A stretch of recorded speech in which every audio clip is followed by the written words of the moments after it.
काहीतरी चुकीचं घडतंय किंवा चुकीचं काहीतरी आहे हे कळत असूनही आपण त्यातून बाहेर का पडत नाही? Hello everyone, welcome back to my channel. तुमचं आजच्या व्हिडिओमध्ये खूप खूप स्वागत आहे. तर आजचा दिवस तुमचा खूप आनंदात, समाधानात आणि भरभराटीचा जाऊ दे, हीच स्वामींचरणी प्रार्थना. व्हिडिओला सुरुवात करू. आपण इतरांना सल्ला देताना फार शहाणे असतो. कोणी चुकीच्या माणसावर विश्वास ठेवला तर आपण लगेच म्हणतो, अरे त्याच्यापासून लांब राहायला हवं होतंस. कोणी चुकीच्या नात्यात अडकला तर आपण त्याला समजावतो. स्वतःची किंमत ओळख आणि स्वतःला व्हॅल्यू दे, मग दुसरे देतील. कोणी सतत अपमान सहन करत राहिला तर आपण म्हणतो, एक दिवस स्वतःसाठी उभा राहा. पण हीच वेळ जेव्हा आपल्या आयुष्यात येते तेव्हा आपल्याच शब्दांचा आपल्याला विसर पडतो. कारण दुसऱ्याचं आयुष्य बाहेरून दिसतं, पण स्वतःचं आयुष्य आतून जगावं लागतं. दुसऱ्याच्या जखमेवर सल्ला देणं सोपं असतं, पण स्वतःच्या जखमेवर निर्णय घेणं खूप कठीण असतं. महाभारतातही सगळ्यांना सत्य माहीत होतं. भीष्मांना माहिती होतं की हस्तिनापूर चुकीच्या दिशेने चालला आहे. द्रोणांना माहिती होतं की ज्याच्यावर ते बाण चालवत आहेत ते त्यांचेच शिष्य आहेत. विदुरांना माहिती होतं की दुर्योधनाचा हट्ट एक दिवस संपूर्ण कुरुवंशाला महागात पडणार आहे. गांधारीला आपल्या मुलांचा स्वभाव माहीत होता. धृतराष्ट्रालाही माहिती होतं की दुर्योधन चुकीचा आहे. मग प्रश्न असा आहे की सत्य माहीत असूनही त्यांनी निर्णय का घेतला नाही बरं? कारण सत्य समजणं आणि सत्याच्या बाजूनं उभं राहणं या दोन पूर्ण वेगळ्या गोष्टी आहेत. आपल्या आयुष्यातही हेच होतं. आपल्याला माहिती असतं कोण आपल्यासाठी चांगलं आहे. आपल्याला माहिती असतं कोण फक्त आपल्या गरजेपुरतं आपल्याजवळ आहे. आपल्याला माहिती असतं कोण आपल्यावर प्रेम करतं आणि कोण फक्त आपला उपयोग करतं. आपल्याला माहिती असतं कुठे थांबायचं आहे आणि कुठून निघून जायचं आहे. तरीही आपण थांबतो का? कारण निर्णयाला धैर्य लागतं.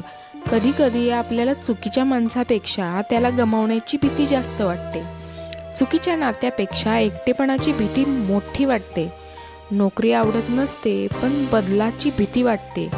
स्वप्न मोठं असतं पण अपयशाची भीती त्याहूनही मोठी वाटते.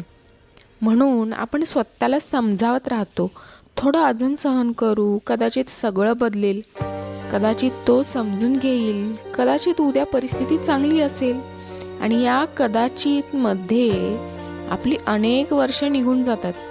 आपण परिस्थिती बदलण्याची वाट पाहत बसतो, पण परिस्थितीला आपल्यामुळे बदलण्याची संधीच देत नाही. कधी कधी आयुष्यात सर्वात कठीण निर्णय कोणाला सोडण्याचा नसतो, स्वतःची जुनी आवृत्ती सोडण्याचा असतो.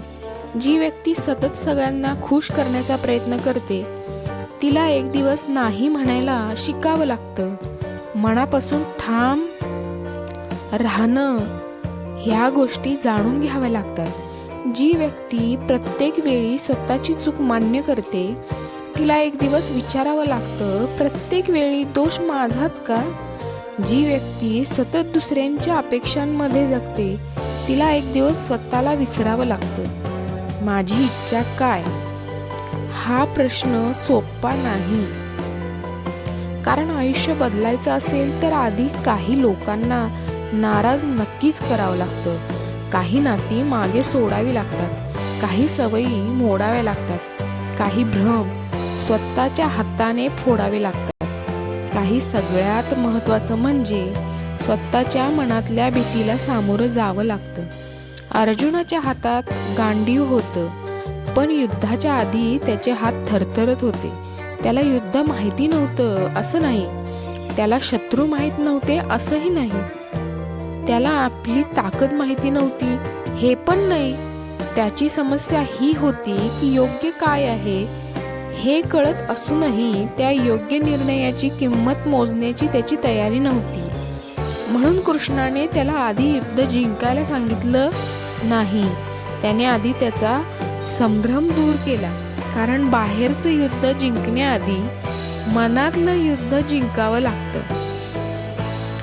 आपल्यालाही हेच करायचं आहे. आज स्वतःला एक कठीण प्रश्न विचारा. मी ज्या गोष्टीला धरून बसलोय ती खरंच माझी गरज आहे की फक्त माझी भीती आहे? हा प्रश्न प्रामाणिकपणे विचारा. कदाचित उत्तर दुखेल, कदाचित एखाद्या व्यक्तीबद्दल सत्य समोर येईल, कदाचित एखाद्या नात्याबद्दलचा भ्रम तुटेल, कदाचित स्वतःबद्दलही काही कटू सत्य कळेल. पण लक्षात ठेवा, कडू सत्य माणसाला तोडत नाही. खोटा भ्रम माणसाला वर्षानुवर्ष आतून तोडत राहतो. म्हणून आजपासून प्रत्येक निर्णय घेताना फक्त लोक काय म्हणतील असं विचारू नका. एकदा तरी एकदा तरी हे विचारा स्वतःला, उद्या माझं मन मला काय म्हणेल?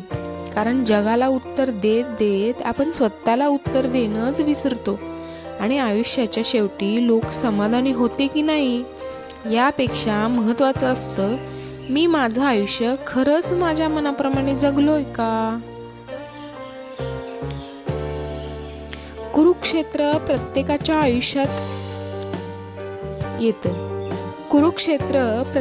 आयुष्यात येतं. फरक एवढाच असतो की कुणाचं युद्ध बाहेर दिसतं आणि कुणाचं युद्ध शांतपणे मनात सुरू असतं. तुझ्या मनात आज जर संघर्ष असेल तर घाबरू नकोस. संघर्ष म्हणजे तू हरलास याचा पुरावा नाही. संघर्ष म्हणजे तुझ्या आतला जो जुना तू आणि नव्याने जन्म घेऊन पाहणारा तू यांच्यातली लढाई आहे. फक्त एक गोष्ट लक्षात ठेव, योग्य निर्णय घेण्यासाठी नेहमी परिस्थिती बदलण्याची गरज नसते. कधी कधी स्वतःची भीती बदलावी लागते. आणि ज्या दिवशी तू भीतीपेक्षा सत्याची निवड करशील त्या दिवशी तुझ्या आयुष्यातलं सगळ्यात मोठं कुरुक्षेत्र हळूहळू शांत व्हायला सुरुवात होईल. जय जगदंब, जय दुर्गे. जय जगदंब, जय दुर्गे. भेटू अशाच मनाने केलेल्या हितगुजासोबत. माझे व्हिडिओ आवडत असतील तर लाईक करा, शेअर करा आणि सबस्क्राईब करायला विसरू नका. बाय. आणि हो, व्हिडिओ शेवटपर्यंत बघितल्याबद्दल तुमचे अजून एकदा मनापासून धन्यवाद. आणि तुम्हाला असा कधी अनुभव आलेला आहे का तो मला कमेंटमध्ये नक्की सांगा, जरूर सांगा. तुमच्या प्रत्येक कमेंटला रिप्लाय मी देण्याचा देत राहीन. भेटू मग. बाय.